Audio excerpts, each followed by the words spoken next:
At the very end of Rabbi Rakefet's audio tape, the eulogy for Joe DiMaggio, he recounts an amazing story that happened over 50 years ago at the Maimonides Day School in Brookline, Massachusetts. One evening after Mincha, while waiting to start Ma'ariv, the Rav, Zichrono Livracha, asked one of the members of the minyan to do him a favor. Mo, the Rav said, we have 30 minutes before we begin to daven Ma'ariv. Can you do me a favor and teach me all of the rules of baseball? I want to know how the game is played. Although shocked by this unusual request, Mo gave the Rav a 30-minute crash course on the minutiae of baseball.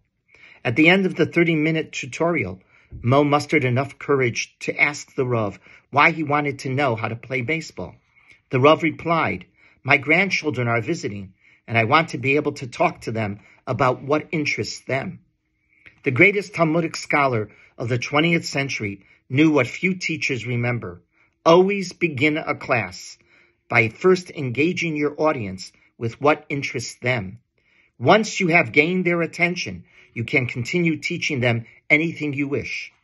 If this is true in the classroom, how much more important it is at the Pesach Seder, when we are biblically commanded to be teachers, recalling and reenacting the story of Yetziat Mitzrayim.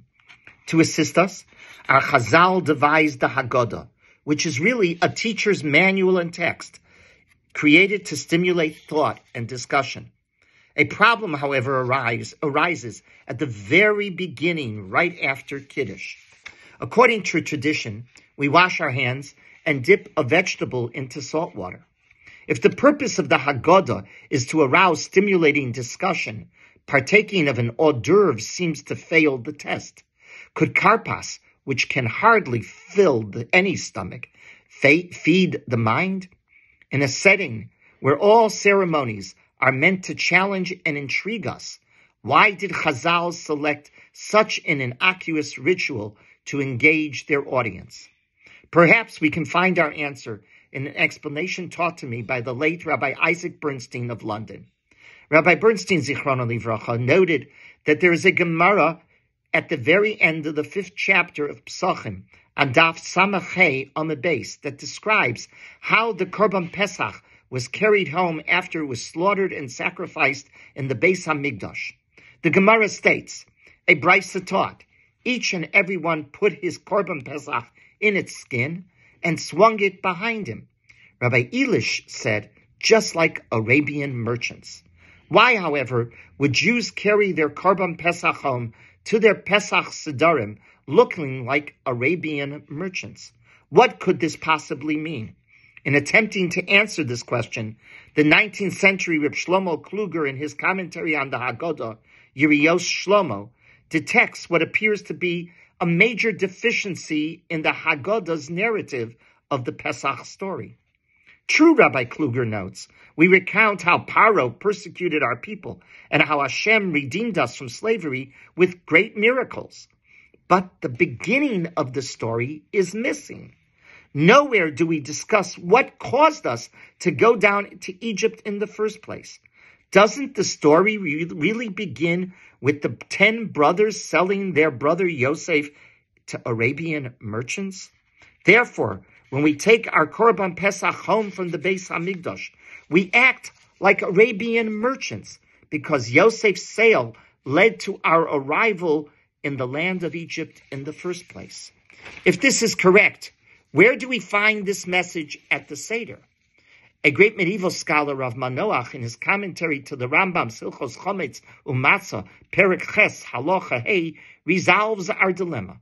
Rabbi Manoach states, and I quote, and we have the custom of Karpas as a remembrance of the coat of wool that Yaakov made for Yosef, which caused the entire episode of And Our Fathers Went Down to Mitzrayim. According to Rav Manoach, we dip the Karpas in salt water at the very beginning of the Seder because it reminds us of how our brothers dipped Yosef's coat of wool into the blood and brought it back to Yaakov. Karpas follows immediately after Kiddush, even before we break matzot and begin Magid, begin telling the Haggadah story, because it symbolizes the very first act that led to slavery and redemption. And yet we must wonder why this act is called Karpas. Rashi interprets the Hebrew word for Yosef's coat, which Chumash in Bereshis tells us is called pasim, as a garment of fine wool. And he quotes Megillat Esther, Karpas and Techeles.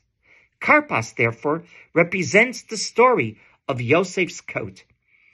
The Holocaust martyr, Rabbi Chanan Wasserman, may God revenge his blood, once noted that throughout Jewish history, blood libels seem to flare up around Pesach time. Perhaps, argued Rabbi Wasserman, it's no coincidence. Rather, it's payback time for what we did to our brother Yosef at the very dawn of our people's history. Just as the Rav Zal engaged the minds of his grandchildren as an educational device, so too our Chazal of old compiled the Haggadah with the engaging device called Karpas. It connects us to the Haggadah by stimulating our minds and motivating our souls to learn the real lesson of Pesach night right at the very beginning of the Seder, before we begin reciting any text. May everyone have a stimulating and brilliant experience at their Sedarim. Chag kosher v'sameach.